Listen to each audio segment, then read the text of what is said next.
Continuamos con esta sección número 3, Fundamentos de la vida cristiana. Hoy nos toca adentrarnos un poquito en la consideración de lo que es la adoración a Dios. ¿Cuál es el objetivo de esta lección? Debemos enseñar al discípulo la necesidad de la adoración en la vida personal y cuál es la manera de hacerlo.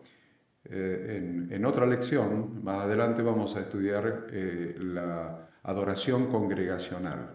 En esta vamos a hablar de la necesidad de la adoración en la vida personal del discípulo. Adorar es una actitud.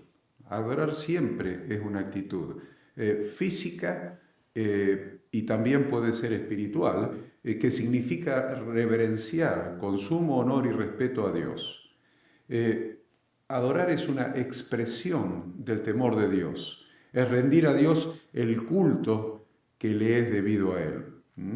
Cuando pensamos y reflexionamos en los atributos de Dios, en sus características tan únicas, tan infinitas, entonces encontramos decenas y decenas de motivos para adorarle y concentrarnos en Él. Misericordia, majestad, poder, santidad, perdón, justicia, sabiduría, eternidad, son todos atributos de Dios. Debemos adorarle por todo esto y por todos los innumerables atributos de su persona, porque Él es Dios. Vamos a tratar de contestar entonces esta primera pregunta. ¿Por qué debemos adorar a Dios? En primer lugar, vamos a decir que le debemos adorar porque Él es digno de nuestra adoración. ¿Por qué decimos que Dios es digno de nuestra adoración? En primer lugar, por lo que Él es para nosotros. En Apocalipsis leemos que los 24 ancianos se postran delante del que está sentado en el trono y adoran al que vive por los siglos de los siglos, y echan sus coronas delante de su trono diciendo: Señor, digno eres de recibir la gloria y la honra y el poder, porque tú creaste todas las cosas y por tu voluntad existen y fueron creadas. Podemos ver también, seguimos con Apocalipsis, dice que decían a gran voz: el cordero que fue inmolado es digno de tomar el poder, las riquezas, la sabiduría, la fortaleza, la honra, la gloria y la alabanza. Y a todo lo creado que está en el cielo y sobre la tierra y debajo de la tierra y en el mar y a todas las cosas que en ellos hay, oí decir: al que está sentado en el trono y al cordero sea la alabanza, la gloria, la honra y el poder por los siglos de los siglos. Los 4 seres vivientes decían amén, y los 24 ancianos se postraron sobre sus rostros y adoraron al que vive por los siglos de los siglos. Adoramos a Dios por lo que Él es para nosotros. El segundo motivo es por lo que Él ha hecho por nosotros. Nos ha hecho hijos suyos. Mas a todos los que le recibieron, dice la palabra, a los que creen en su nombre, les dio potestad de ser hechos hijos de Dios. De condenados pasamos a ser reyes y sacerdotes. Dice la Escritura que nos hizo reyes y sacerdotes para Dios, su Padre. A Él sea la gloria y el imperio por los siglos de los siglos. Amén. De destituidos pasamos a ser herederos. El Espíritu mismo da testimonio a nuestro espíritu de que somos hijos de Dios. Y si hijos, también herederos. Herederos de Dios y coherederos con Cristo, si es que padecemos juntamente con Él, para que juntamente con Él seamos glorificados. Nunca terminaremos de describir todo lo que el Señor ha hecho por nosotros, lo cual debe movernos a rendir nuestra profunda gratitud y adoración a Él. En segundo lugar, adoramos porque es un deber nuestra adoración a Dios.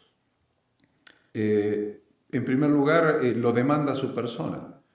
Dice: mas la hora viene, y ahora es, cuando los verdaderos adoradores adorarán al Padre en espíritu y en verdad, porque también el Padre tales adoradores busca que le adoren. Dios es espíritu, y los que le adoran en espíritu y en verdad es necesario que le adoren. Entonces, como Dios es espíritu, pide que nosotros lo adoremos en un nivel espiritual y verdadero, una adoración espiritual y verdadera. Dios quiere que lo adoremos en espíritu, es decir, desde el corazón, a partir de un espíritu vivo y regenerado y en verdad, lo que significa que en una atmósfera de acuerdo con la palabra de Dios y conforme a su voluntad. Eso significa en verdad, acá está la verdad. Entonces, si nosotros adoramos a Dios en un todo de acuerdo, coincidente, guiados por la palabra de Dios, estamos adorándolo conforme a su voluntad. También lo adoramos porque lo demanda su palabra. Y ahora, dice la Escritura allí en Deuteronomio, aquí he traído las primicias del fruto de la tierra que me diste, oh Jehová, y lo dejarás delante de Jehová tu Dios y adorarás delante de Jehová tu Dios. Eso está en Deuteronomio. La ley de Dios prohibía rendir adoración a cualquier cosa que no fuera Dios mismo, que no fuera Él mismo. El uso de imágenes fue prohibido desde el principio, aunque la misma pretendiera ser una representación de Dios mismo. Porque la gente luego adoraría a la representación y no a Dios, que es espíritu. A Dios nadie lo vio jamás, porque Dios es espíritu. Si hacemos algún tipo de representación del Dios vivo, primero va a ser una representación falsa, porque a Dios no lo vio nadie jamás. Y segundo, la gente termina adorando a la representación en lugar de adorar al Dios único y verdadero. En tercer lugar, decimos que lo demanda nuestra posición sacerdotal. En el Antiguo Testamento, la ley mosaica señaló en la tribu de Leví a la familia de Aarón para ser sus sacerdotes. Dice, y llevarás a Aarón y a sus hijos a la puerta del tabernáculo de reunión, y los lavarás con agua, y harás vestir a Aarón las vestiduras sagradas, y lo ungirás y lo consagrarás para que sea mi sacerdote. Después harás que se acerquen sus hijos y les vestirás las túnicas, y los ungirás como ungiste a su padre, y serán mis sacerdotes, y su unción les servirá por sacerdocio perpetuo para sus generaciones. Pero en el Nuevo Testamento, todos, absolutamente todos los que hemos nacido de nuevo, somos constituidos sacerdotes de Dios. Miren la diferencia entre el antiguo pacto y el nuevo pacto. Dice el apóstol Pedro en una de sus cartas, vosotros también como piedras vivas, sed edificados como casa espiritual y sacerdocio santo, para ofrecer sacrificios espirituales aceptables a Dios por medio de Jesucristo. Por lo cual también contiene la Escritura, he aquí pongo en Sión la principal piedra del ángulo, escogida, preciosa, y el que creyere en él no será avergonzado. Para vosotros, pues, los que creéis, Él es precioso, pero para los que no creen, la piedra que los edificadores desecharon ha venido a ser la cabeza del ángulo, y piedra de tropiezo, y roca que hace caer porque tropiezan en la palabra, siendo desobedientes, a lo cual fueron también destinados a ese tropiezo. Mas vosotros sois linaje escogido, real sacerdocio. ¿Ven? Ahora todos nosotros somos sacerdotes, linaje escogido, real sacerdocio, nación santa, pueblo adquirido por Dios, para que anunciéis las virtudes de aquel que nos llamó de las tinieblas a su luz admirable. También dice Apocalipsis, de Jesucristo el testigo fiel, el primogénito de los muertos y el soberano de los reyes de la tierra, al que nos amó y nos lavó de nuestros pecados con su sangre y nos hizo reyes y sacerdotes para Dios su Padre. A Él sea la gloria, el imperio por los siglos de los siglos. Amén. Vemos entonces que nuestra posición sacerdotal nos demanda adorar a Dios. En el Antiguo Testamento, Aarón era sacerdote y su descendencia. En el Nuevo Testamento, cada uno de nosotros tenemos una función sacerdotal, es decir, somos sacerdotes, no nominales, sino sacerdotes en ejercicio. Somos responsables de llevar adelante la adoración a Dios. Podemos preguntarle ahora al grupo, de acuerdo con el presente estudio, ¿Quiénes cree usted que son los verdaderos adoradores de Dios? El segundo punto que vamos a tratar es dónde se debe adorar. En primer lugar, decimos que se debe adorar en el lugar de reuniones de la iglesia local, con la congregación toda reunida. Dice, y perseverando unánimes cada día en el templo y partiendo el pan en las casas, comían juntos con alegría y sencillez de corazón, alabando a Dios y teniendo favor con todo el pueblo. Y el Señor añadía cada día a la iglesia los que habían de ser salvos. Adorar al Señor en comunión con los hermanos debe ser una de las razones por las cuales nos reunimos congregacionalmente. Siendo todos sacerdotes, debemos ofrecer el sacrificio de la adoración juntos. Juntos. Todos los sacerdotes se reúnen en congregación, en asamblea, en iglesia, para juntos adorar a Dios. El otro lugar donde se debe adorar es en la casa, con la propia familia. Dice en Deuteronomio, y estas palabras que yo te mando hoy estarán sobre tu corazón y las repetirás a tus hijos y hablarás de ellas estando en tu casa y andando por el camino y al acostarte y cuando te levantes. El padre de familia, siendo la cabeza del hogar, debe establecer un altar familiar y oficiar un culto de adoración diario. El mismo puede ser brevísimo, puede ser un devocional, un pequeñísimo culto, pero debe haber lectura de la palabra y oración en las que todos puedan participar. En el otro lugar donde se puede adorar es donde quiera que uno ande. Digo pues, andad en el Espíritu y no satisfagáis los deseos de la carne. Andad en el Espíritu, o sea, permanentemente debemos andar en el Espíritu, adorando a Dios en espíritu y en verdad. La Biblia nos enseña que la adoración debe aplicarse a la vida entera.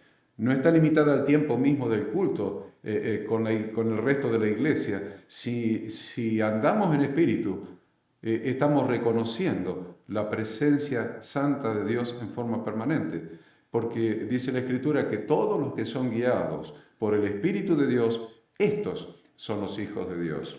Vamos a hacer otro diálogo con los presentes, con la audiencia, con el grupo al que estamos discipulando. A su parecer, ¿cuáles serán aquellas actitudes de nuestra vida diaria que equivalen a una adoración a Dios? Luego de este breve debate, vamos a continuar. ¿Cómo adorar a Dios? ¿Cuál es la forma? ¿Cómo hacerlo? ¿Cómo adorar a Dios? En primer lugar, con reverencia.